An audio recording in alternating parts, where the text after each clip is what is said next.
देखिए last time पर हम आपके साथ बात कर रहे थे कि फिजिक्स क्या है और हमें क्या पढ़ना है। देखिए हमें एक छोटा सा मैं आपके साथ बात करना चाहूँगा। जनरली स्टूडेंट के अंदर फोबिया होता है कि फिजिक्स बहुत टफ है, फिजिक्स समझ में नहीं आएगी, मैं कर नहीं पाऊँगा, या मेरा भाई वो पढ़ता था उसका आईआईटी में नहीं हुआ, वो मेरी बहन थी नीट में नहीं हुआ, उसके फिजिक्स में मार्क्स सबसे कम आते थे, तो मैं कैसे अच्छा कर सकता हूँ। जबकि अपना ये सोचना बिल्कुल गलत है। अब मैन टू मैन वेरी करता है, किसने कैसी प्रैक्टिस की, पढ़ाने वाले उनके एक्सपर्ट्स और टीचर्स किस टाइप के थे, उन सारे पैरामीटर पर डिपेंड करता है कि हम अच्छा कर पाएंगे या नहीं कर पाएंगे। और इन सब के अंदर जो कंक्लूजन और सारे पॉइंट आता है मेन स्टूडेंट पर डिपेंड करता है कि वो क्या चाहता है, वो अच्छा करना चाहता है या नहीं करना चाहता है, उन पर डिपेंड करता है। जिसे आज मैं आपके साथ डिस्कस करूंगा फिजिक्स का एक सिंपलेस्ट टॉपिक, फिजिक्स कहाँ से स्टार्ट होती है, वो एक पॉइंट हम आज डिस्कस करेंगे और स्टार्ट करेंगे। पहले हम डिफाइन करते हैं व्हाट इज फिजिक्स। तो बोलते हैं physics is branch of science in which we study about matter, energy, interaction between matter, energy and matter energy. क्या कहा मैंने आपको? डिफरेंट टाइप के पार्टिकल्स के बारे में बात करते हैं, मैटर के बारे में बात करते हैं, उनकी आपस में क्या इंट्रैक्शन है, इंट्रैक्शन के बारे में बात करते हैं। जैसे एग्जांपल देखिएगा, एक बॉल मैंने वहां कहीं रखी है और दूसरी बॉल को मैं फेंक रहा हूं, तो दोनों देखो टक्कर करेगी, कॉलिजन होगा, इंपैक्ट होगा। तो उनके कॉलिजन से इन दोनों बॉल पर क्या इफेक्ट पड़ेगा, मतलब उनकी पोजीशन पर क्या इफेक्ट पड़ेगा, उनकी वेलोसिटी पर क्या इफेक्ट पड़ेगा, इनका एक्सेलरेशन क्या होगा, उनका जो ज्योग्राफिकल डायमेंशंस है, ज्योग्राफिकल डायमेंशन पर क्या इफेक्ट पड़ेगा, और उनके टकराने से साउंड प्रोड्यूस हो रही है या हीट प्रोड्यूस हो रही है, मतलब क्या क्या हो सकता है और कितना हो सकता है। इन सारी चीज़ों को हम फिजिक्स के अंदर डिस्कस करते हैं। हम फिजिक्स के अंदर डिस्कस भी करता है कि डिफरेंट टाइप की एनर्जी का कन्वर्जन, डिफरेंट टाइप की एनर्जी का इंट्रैक्शंस, मतलब एक टाइप की एनर्जी दूसरे टाइप की एनर्जी में कैसे कन्वर्ट हुई। जैसे कि हम खड़े हैं यहाँ पर, हमें कहा इलेक्ट्रिसिटी आ रही है, इलेक्ट्रिसिटी की वजह से आपके फैन चल रहे हैं और आप तक हवा पहुंच रही है, मतलब एक टाइप से एनर्जी का कन्वर्जन है। तो कैसे हुआ, कैसे प्रोड्यूस हुआ, ये भी हम फिजिक्स में डिस्कस करते हैं। तो ये सारे के सारे जो पॉइंट्स हैं जो हम डेली लाइफ में देखते हैं, बहुत सारे एग्जाम्पल्स ऐसे हैं, वो सारे के सारे एग्जाम्पल्स हम फिजिक्स के अंदर डिस्कस करेंगे। और अगर मन से पढ़ा आपने, मन से ध्यान रखा, तो सबसे इंटरेस्टिंग टॉपिक ही आपको फिजिक्स लगेगा, सबसे इंटरेस्टिंग, और वास्तव में इंटरेस्टिंग है। आप खुद देखेंगे जब हम सब्जेक्ट टॉपिक स्टार्ट करेंगे, आप खुद को लगेगा कि वास्तव में बहुत इंटरेस्टिंग टॉपिक है, बहुत आसान है, इसको मैं आराम से कर सकता हूँ, अच्छा कर सकता हूँ, अच्छा स्कोर कर सकता हूँ। तो देखिए ये मैं बात कर रहा था मैकेनिक्स की, कि मैकेनिक्स में हम क्या पढ़ता है। देखिए डिफरेंट टाइप के पार्टिकल्स की बात करता है, डिफरेंट टाइप के पार्टिकल की मोशन की बात करेंगे हम, और मोशन क्यों करता है उसके कॉज की बात करेंगे। मतलब फिजिक्स को डिफरेंट टाइप की ब्रांचेस में वापस हमने फर्दर डिवाइड कर रखा है, सब डिवाइड कर रखा है। कभी आपने सुना हो mechanics, optics, thermodynamics, nuclear physics, ऐसी बहुत सारी ब्रांचेज हैं। और उन सारे ब्रांचेज में से एक ब्रांच को बोलते हैं मैकेनिक्स, जो आज हम स्टार्ट करने वाले हैं। तो क्या है मैकेनिक्स? हम बोलते हैं mechanics the branch of physics in which we study about motion of the particle and causes of the motion. मतलब कोई पार्टिकल और सिस्टम अगर मोशन कर रहा है तो क्या होगा इससे रिलेटेड पॉइंट्स, और अगर मोशन कर रहे हैं तो क्यों करता है, उसके क्या है कॉजेज, ये सारे के सारे डिस्कस हम मैकेनिक्स में करता है। तो हम देखते हैं, इन सबको देखते हुए हम बोलते हैं मैकेनिक्स को वापस दो पार्ट में डिवाइड कर रखा है। एक को बोलते हैं काइनेमेटिक्स, दूसरे को बोलते हैं डायनेमिक्स। तो what is kinematics? Kinematics the branch of mechanics in which we study about motion of the particle, and dynamics is also the branch of mechanics in which we study about causes of the motion of the object or particle. ये दोनों को divide कर रखा है। तो हमारे physics का first topic, और हम 11th की बात करते हैं, या नीट के स्टार्ट की बात करते हैं, या मैकेनिक्स की बात करते हैं, या आईआईटी के स्टार्ट की बात करते हैं, जो सबको टफ लगता है, लोग कहते हैं टफ है, हर कंपटीशन के लिए बोलते हैं ऐसा, वही है मैकेनिक्स। और आपको खुद बड़ा इंटरेस्टिंग लगेगा कि टॉपिक आसान है और लोग केवल हवा बना रखा है कि टॉपिक टफ है। तो देखिए, मैंने कहा मैकेनिक्स दो पार्ट में ले रखा है, एक को मैं काइनेमेटिक्स बोल रहा हूँ, दूसरे को डायनेमिक्स बोल रहा हूँ। काइनेमेटिक्स हमने कहा branch of mechanics in which we study about motion of the particle. तो इसमें देखिए एक वर्ड आया, मोशन ऑफ द पार्टिकल और मोशन ऑफ द सिस्टम। तो व्हाट इज मोशन? तो आज मोशन के बारे में बात करेंगे, क्या है इसके कॉज, वो हम डायनेमिक्स में देखेंगे, अगले चैप्टर्स में देखेंगे। फिलहाल आज जो हम टॉपिक स्टार्ट करना चाहते हैं वो मैकेनिक्स के अंदर काइनेमेटिक्स से ले रखा है, और काइनेमेटिक्स में हम बात करते हैं मोशन की। तो मोशन को हम डिफाइन करते हैं कि क्या है मोशन। तो बोलते position of particle is change with respect to time, then particle is said to with motion, otherwise said to rest state. जैसे एग्जाम्पल देखिए, मैं खड़ा हूं, आप यहां बैठे हैं, मेरे रेस्पेक्ट में 1 घंटे तक आप यहीं बैठे रहेंगे। मतलब आपके जो कोऑर्डिनेट्स हैं, मेरे रेस्पेक्ट में 1 घंटे तक अगर वो रहते हो तो आप रेस्ट में कहलाते हैं। जैसे इस चैम्बर में आप बैठे हैं, मैं इस कॉर्नर के रेस्पेक्ट में बात करता हूं और 3 डायमेंशनल सिस्टम की बात करता हूं। ये आपको मान लीजिए एक्स एक्सिस, ये वाई एक्सिस और जेड एक्सिस। तो क्या कोऑर्डिनेट्स है? कोऑर्डिनेट्स फिक्स है। 1 घंटे तक कोऑर्डिनेट आपके वही रहेंगे क्योंकि आप वहीं कहीं बैठे हुए हैं। तो आपके कोऑर्डिनेट और कोऑर्डिनेट से टाइम साथ चेंज नहीं हो रहे हो तो आप रेस्ट में कहलाते हैं, और अगर चेंज हो तो मोशन में कहलाते हैं। जैसे घर में बैठे बैठे चाय पी रहे हम, तो हम क्या रेस्ट स्टेट में कहलाएंगे क्योंकि हमारे कोऑर्डिनेट क्या है? कांस्टेंट है। वॉल की डिस्टेंस रेस्पेक्ट में आपकी क्या डिस्टेंस है, वो आप जब तक बैठे तब तक कांस्टेंट रहती हो तो रेस्ट में कहलाते हैं, और अगर चल रहे हो तो मोशन में कहलाते हैं। But rest and motion both are relative terms, कि जरूरी नहीं कि एक ऑब्जेक्ट किसी एक के रेस्पेक्ट में रेस्ट में है तो दूसरे के रेस्पेक्ट में भी रेस्ट में हो। जैसे एग्जाम्पल देखिएगा, मान लीजिए हमारी कार यहां से जयपुर की ओर जा रही है, और हमारा दोस्त भी उसके पैरेलल ट्रैक पर, पैरेलल रोड पर चल रहा है, सेम स्पीड चल रहा है। तो हमारे रेस्पेक्ट में वो क्या कहलाएगा? रेस्ट में कहलाएगा, कि हर वक्त हमारे पैरेलल चलेगा। तो मेरे से उनका सेपरेशन, चाहे ये वाला सेपरेशन जो है वो कांस्टेंट रहेगा, और इधर वाला सेपरेशन है वो तो अपने का वेरी कर ही नहीं रहा, तो रेस्ट में कहलाएगा। बट ग्राउंड पर खड़ा ऑब्जर्वर को देखता है तो दोनों कार चलती हुई दिखती हैं, कोऑर्डिनेट बदलते हुए दिखता है, तो कहाँ कहलाएंगे? मोशन कहलाएंगे। इसलिए बोलते हैं rest and motion both are what relative terms. मतलब जरूरी नहीं कि एक ऑब्जेक्ट किसी एक के रेस्पेक्ट में रेस्ट में है दूसरे के रेस्पेक्ट में रेस्ट में हो।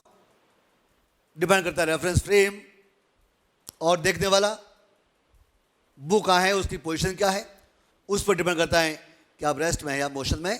तो हम बोलते हैं rest and motion both are relative terms. वो कैसे एक्सप्लेन करेंगे और कैसे कैलकुलेट करेंगे, ये हम आगे मैथमेटिकल एक्सप्रेशन देख के बताएंगे, कैलकुलेट करके बताएंगे। देखो इस टाइप से हम इनको कैलकुलेट करता है। तो देखिए मोशन को वापस हमने अलग अलग पार्ट में बोलते हैं, 1 dimensional motion, 2 dimensional motion and 3 dimensional motion.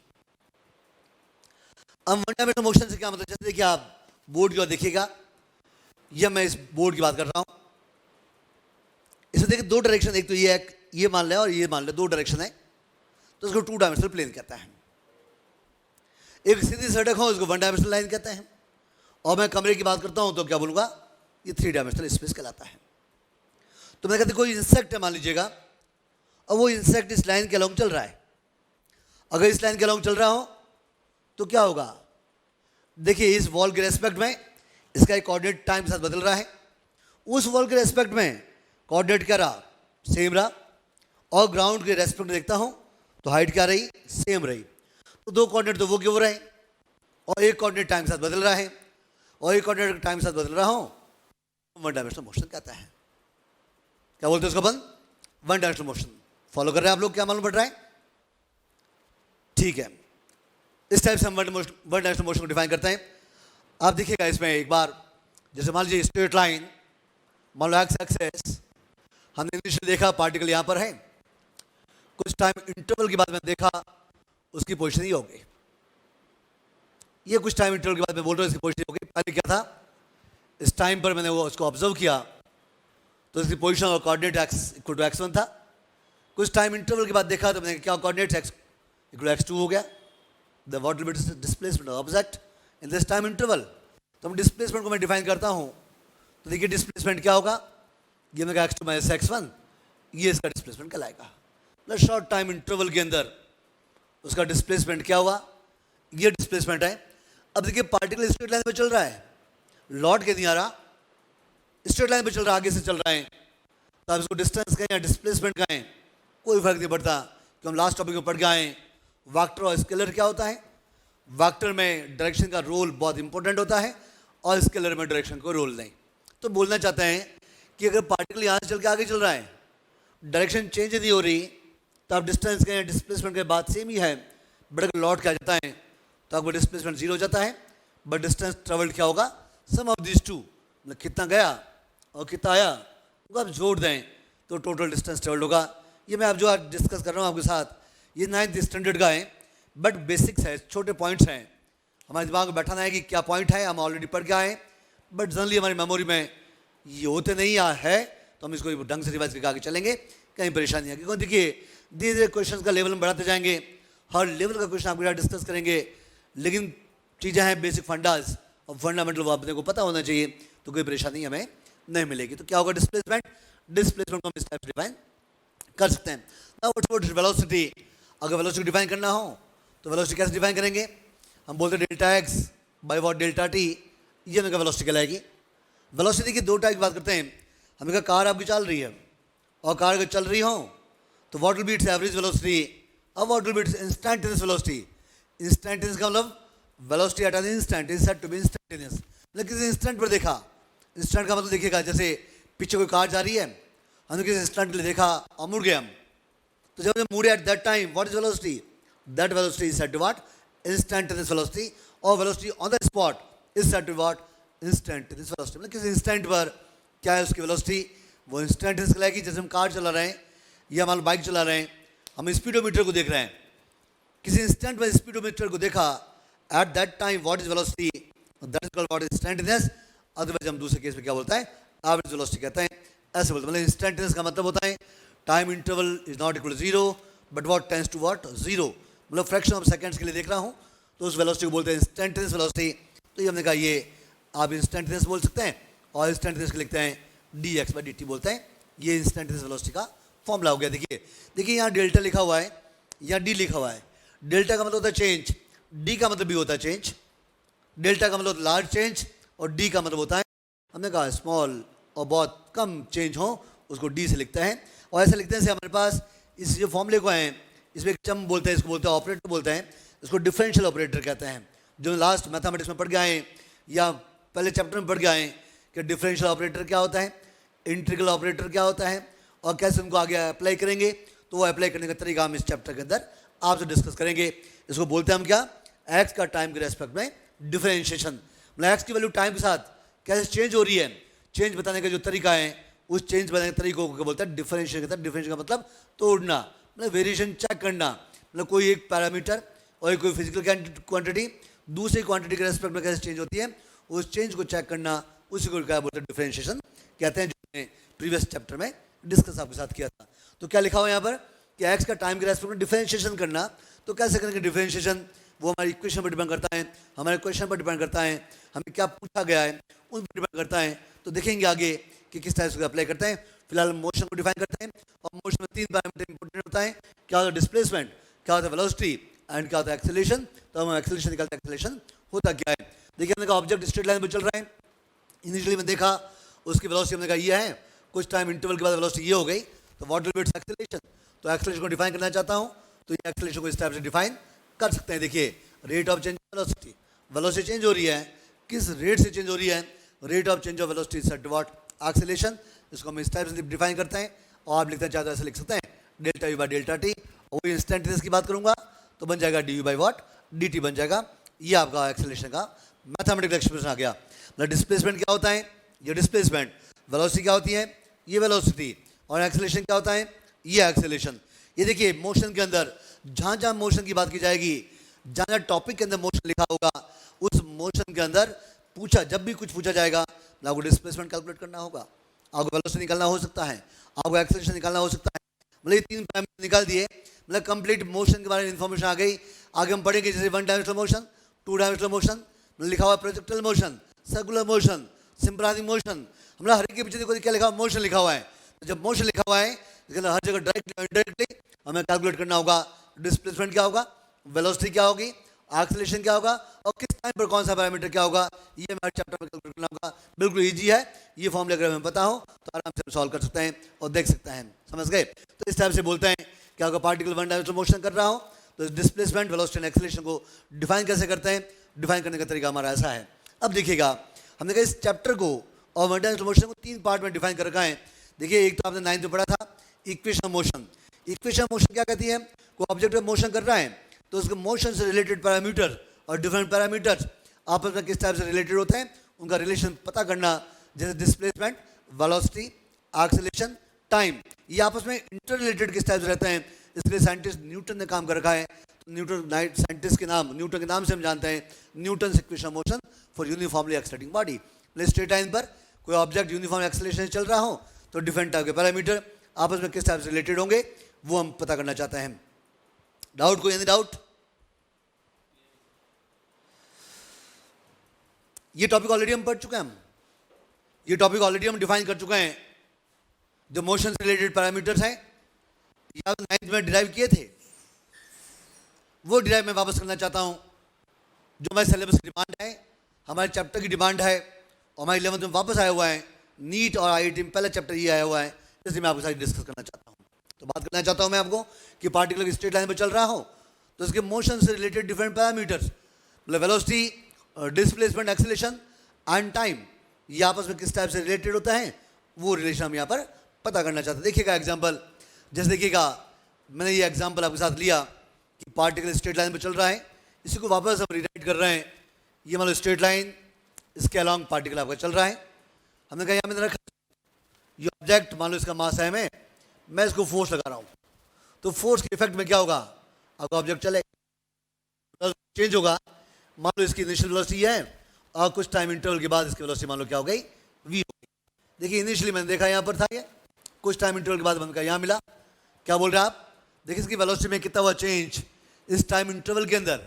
क्यों हुआ चेंज? कोई एक्शन की होगी आपने, कोई फोर्स लगाया होगा, वेलोसिटी में चेंज हो रहा होगा। जैसा हमने कहा था वेलोसिटी में चेंज हो रहा है, उसका एक्सेलरेशन कहते हैं। तो एक्सेलरेशन को डिफाइन करें इस केस में तो क्या, रेट ऑफ चेंज ऑफ, इसको हम एक्सेलरेशन कहते हैं। वेलोसिटी में कितना हुआ चेंज और क्या लगा, टाइम। वेलोसिटी में चेंज को टाइम से आप डिवाइड करें तो हम एक्सेलरेशन कहते हैं, और rate of change of velocity को हम एक्सेलरेशन कहते हैं। Anything divide by time is said to be rate of that thing. तो मैं टाइम से डिवाइड कर रहा हूँ तो रेट कहलाएगी किसकी, वेलोसिटी की, मतलब rate of change of velocity कहलाएगा। ये एक्सेलरेशन की डेफिनेशन है जो हमने बताया था अभी जस्ट। इसको मैं चाहूँ तो ऐसे लिखता हूँ, v minus u equal to AT, और बोलते हैं v equal to what, u plus AT। देखिए इक्वेशन आ गई, आप इस इक्वेशन को देखिए। इस इक्वेशन में क्या आया हुआ है, ऑब्जेक्ट की इनिशियल वेलोसिटी क्या थी, उसका एक्सेलरेशन क्या था, और किसी टाइम इंटरवल के बाद क्या है इसकी वेलोसिटी। वो वेलोसिटी हमने कहा इस फॉर्मूले से मैं कैलकुलेट कर सकता हूं। जैसे मान लो ऑब्जेक्ट आपका स्ट्रेट लाइन पर चल रहा है, इनिशियली आपकी क्या स्पीड थी आपको पता है, आप एक्सेलरेट हुए, और एक्सेलरेट होने के बाद 10 सेकंड बाद आपकी वेलोसिटी क्या होगी, 15 सेकंड बाद आपकी वेलोसिटी क्या होगी। अगर वो आप निकालना चाहें तो इस इक्वेशन को लगाकर निकाल सकते हैं। बट ये इक्वेशन तभी एप्लीकेबल है जब आपका पार्टिकल यूनिफॉर्म एक्सेलरेशन से मोशन कर रहा हो। मतलब यूनिफॉर्म एक्सेलरेशन का मतलब rate of change of velocity क्या हो, कांस्टेंट, मतलब कितने टाइम इंटरवल में कितने वेलोसिटी में कितना हुआ चेंज, वो रेट क्या रहे, सेम रहे, तो हमारा ये फॉर्मूला एप्लीकेबल होगा। अदरवाइज ये फॉर्मूला एप्लीकेबल नहीं होगा। और इस फॉर्मूले को न्यूटन ने बताया न्यूटन फर्स्ट इक्वेशन मोशन। इसी को बोलते हैं हम न्यूटन फर्स्ट इक्वेशन मोशन, जो बताना चाहती है कि ये वाले पैरामीटर आपस में किस टाइप से रिलेटेड होता है। अब देखिए इस पर बेस्ड एक छोटा सा क्वेश्चन लेता हूँ जो लास्ट एग्जाम में आया हुआ है हमारे। वो क्या कहना चाहता है, उसमें लिखा हुआ है कि आपका पार्टिकल स्ट्रेट लाइन पर चल रहा है और किसी टाइम इंस्टेंट पर देखता हूँ उसका एक्सेलरेशन दिया हुआ है a equal to ct, where c is constant and t is time. Initial velocity of the particle is u. Initial velocity of the particle is u. Then what will be its velocity after time t? मतलब t time interval बाद velocity क्या होगी, वो मुझे निकालना है। तो देखिए मैं क्या 4 ऑप्शन आपको दे रहा हूँ, कौन सा ऑप्शन इस पर राइट होगा वो मैं चेक करना है। क्या बात करना चाहता हूँ मैं आपको, एक पार्टिकल आपके पास स्ट्रेट लाइन पर चल रहा है, उसका एक्सेलरेशन क्या होगा ये आपको दे रखा है। क्या बोलना चाहिए, एक्सेलरेशन दे रखा है आपके पास, फॉर्मूला दिया हुआ एक्सेलरेशन का a equal to ct and c बोल रहा हूँ क्या है, कांस्टेंट है। इनिशियल स्पीड u हो तो आप बताइए मुझे कि t टाइम इंटरवल के बाद क्या होगी वेलोसिटी, मुझे कैलकुलेट करना है। आपको इक्वेशन दे रखी है, उसका एप्लीकेशन बेस्ड मैं बताना चाहता हूँ, जो हमारे एग्जाम में आया हुआ है, आता रहता है। पुराने सालों के पेपर आप देखें, फ्रिक्वेंटली क्वेश्चन आपको आते हुए दिखेगा और उसको सॉल्व करना है। तो देखिए कैसे करेंगे आप, बताएं क्या आंसर होगा। सेकेंड, देखिए फर्स्ट बता रहा है, ये थर्ड बता रहा है, वापस सोचें क्या होगा इसका आंसर। इक्वेशन सामने आपके साथ, उसको अप्लाई करना है और इसमें चूज करना है कौन सा आंसर राइट है। अच्छा फर्स्ट, ये फर्स्ट, देखिए फर्स्ट बोल रहा है, बट फर्स्ट है नहीं, फर्स्ट इसका आंसर गलत है। अभी गलत क्यों हुआ, आपने क्या किया, आपने इस ए को उठा के यहां डाल दिया, और जैसे मैं ए को उठा के यहां डालता हूं तो मेरा रिजल्ट ये आ जाता है। और आपने रिजल्ट ये बोला, आपको लगा मैं तो राइट है ये, एग्जाम देके आए, एग्जाम में बैठे, तब तक आपको राइट लगा। घर पर आते दोस्तों ने कहा कि यार ये नहीं तो इसका आंसर ये था, और दोस्त आपको एक्सप्लेन कर रहा कि ये ऐसे था, तब आप सोचते कि आता हुआ क्वेश्चन गलत हो गया। तो क्या देखिए क्या गलती किया आपने, आपने डायरेक्ट इक्वेशन को यूज किया, वैल्यू सब्स्टिट्यूट की, रिजल्ट आ गया, और गलत था। क्यों, आप एक छोटी चीज का ध्यान नहीं रखा। यहां लिखा एक्सेलरेशन, क्या लिखा, c t, t is time, इसका मतलब एक्सेलरेशन टाइम के साथ वेरिएबल है। और हमने कहा इक्वेशन तभी लगती है जो अगर पार्टिकुलर कांस्टेंट एक्सेलरेशन मोशन कर रहा हूं। न्यूटन इक्वेशन का हेडिंग भी हमने लिखा था, Newton equation motion for uniformly accelerating body, ये हमने लिखा था। बट हमारा प्रेजेंस ऑफ माइंड, हमारा कंसंट्रेशन लेवल और हमारी प्रैक्टिस, और हम ध्यान नहीं रखते हैं, इस कारण से हम गलत कर पाते हैं, डायरेक्ट वैल्यू लगा देते हैं और कि आंसर ये आया, और गलत हो जाता है। बाद में कहते हैं हमें सिली मिस्टेक हो गई। तो सिली मिस्टेक मतलब इसको लैक ऑफ कंसंट्रेशन कहते हैं, ध्यान आपका यहाँ था नहीं इसलिए आपने ध्यान नहीं रखा। बाकी तो चीज़ एग्जाम में तो आती है, और भी लोग कहते हैं फिजिक्स के क्वेश्चन होते नहीं। तो फिजिक्स के क्वेश्चन होते क्यों नहीं, क्योंकि हमारा दिमाग कंसंट्रेट और फोकस नहीं था, इसलिए नहीं हुआ। अगर आप ध्यान रखा होता कि ये कांस्टेंट एक्सेलरेशन से लगता है, तो आप तुरंत मालूम पड़ता है कि टाइम है, टाइम के साथ कांस्टेंट है ही, वेरिएबल है। तो सबसे पहले क्या करेंगे, आप इसको कांस्टेंट बनाएंगे, और कांस्टेंट बनाकर इसको सॉल्व करूँ तो रिजल्ट आएगा। अब कांस्टेंट कैसे बनाएं, तो देखिए आपको पता होगा, हम छोटे थे पढ़ते थे, जैसे मान लो किसी क्लास में बैठे हैं, इतने सारे स्टूडेंट्स हैं, और हमसे पूछा हमारी एवरेज एज क्या है, तो कैसे करते थे आप, सबकी एज को ऐड करते थे और नंबर ऑफ स्टूडेंट्स से डिवाइड करते थे, तो एवरेज मिल जाता था। और एवरेज का मतलब कांस्टेंट। तो यहाँ पर भी आप एवरेज ले लीजिए, देखिए क्या लिखेंगे, अगर मैं टी को 0 लिखता हूँ तो मुझे एक्सेलरेशन 0 मिलता है, टी को टी लिखता हूँ तो एक्सेलरेशन मुझे सी टी मिलता है। That what will be average acceleration between this two time interval, इस टाइम इंटरवल में कितना होगा। तो मैं अगर एवरेज एक्सेलरेशन निकालता हूँ तो एवरेज एक्सेलरेशन मुझे ये मिलता है। अब इसको उठा के आप यहाँ डालें, एवरेज का मतलब कांस्टेंट, अब आप इसको उठा के यहाँ डालें तो मेरा रिजल्ट कौन सा आता है, B. Now B is right answer. Why, अब देखिए आप एक्सेलरेशन कांस्टेंट है क्योंकि एवरेज लिया मैंने। आप चाहे तो ऐसा करें, और आप चाहे तो जो लास्ट टॉपिक में पढ़ के आए इंटीग्रेशन डिफरेंशिएशन, उस तरीके से भी कर सकते हैं। आपने देखा एक्स का करते डिफरेंशिएशन वेलोसिटी आती है, वेलोसिटी का करते डिफरेंशिएशन एक्सेलरेशन आता है। अब उल्टा चलें, एक्सेलरेशन को आप करें इंटीग्रेट तो वेलोसिटी आएगी, वेलोसिटी को करें इंटीग्रेट तो डिस्प्लेसमेंट आएगा। वो कैसे, जैसे आप एग्जाम्पल देखना चाहते हैं, हालांकि ये शॉर्टकट कहते हैं, हम जल्दी सॉल्व हो जाता है। फिर भी आप चाहें तो आप देख सकते हैं, लिखा आपने एक्सेलरेशन क्या लिखा हुआ है, सी टी, और ए को क्या बोलते हैं आप, डी बाई डी टी लिखा हुआ आपके सामने। तो डी वी को मैं लिखूंगा सी टी इंटू वाट। अब आप इसको इंटीग्रेट कीजिएगा, इनिशियली मतलब when T 0, velocity is what you, and what is velocity after time T, मतलब टी टाइम पे वेलोसिटी निकालनी है मुझे, तो मैंने क्या कर दिया, वहाँ पर वी लिख दिया। अब डी वी का इंटीग्रेशन आप जानते हैं क्या होता है, वी, तो मैं वी लिखता हूँ, ये लिमिट्स लिखी हुई है यहाँ पर, कांस्टेंट को आप बाहर ले आए, इसका इंटीग्रेशन क्या होगा, टी स्क्वायर बाई 2 और 0 से टी लिख दिया आपने। अब हम लिखेंगे upper limit minus lower limit, तो लिखा आप upper limit v minus u, और क्या लिखेंगे c t square by 2 minus 0 और v equal to what u plus c t square by 2। देखिए आप इंटीग्रेशन से रिजल्ट मेरा वही आ रहा है जो मैंने एवरेज से निकाला। तो आपकी इच्छा है, अगर आपको लगता है कि मैथमेटिकल कैलकुलेशन पर बहुत ज़्यादा अच्छी प्रैक्टिस कर रखी है, आप ऐसा कर सकता है। आपको कन्फ्यूजन है, जनरली स्टूडेंट को कन्फ्यूजन होता है कि मेरे से इंटीग्रेशन वाले क्वेश्चन नहीं होते, मेरे से डिफरेंशियल वाले क्वेश्चन नहीं होते। जब मैं फिजिक्स की बात करना चाहता हूँ, आज से 7 साल 10 साल पहले की बात करता हूँ, तो वहाँ पर ज़्यादा मैथमेटिक्स लगती थी, इसलिए बच्चे डरते थे कि और यार इतना कैसे करूँगा मैं, ये मुझे याद नहीं फॉर्मूला।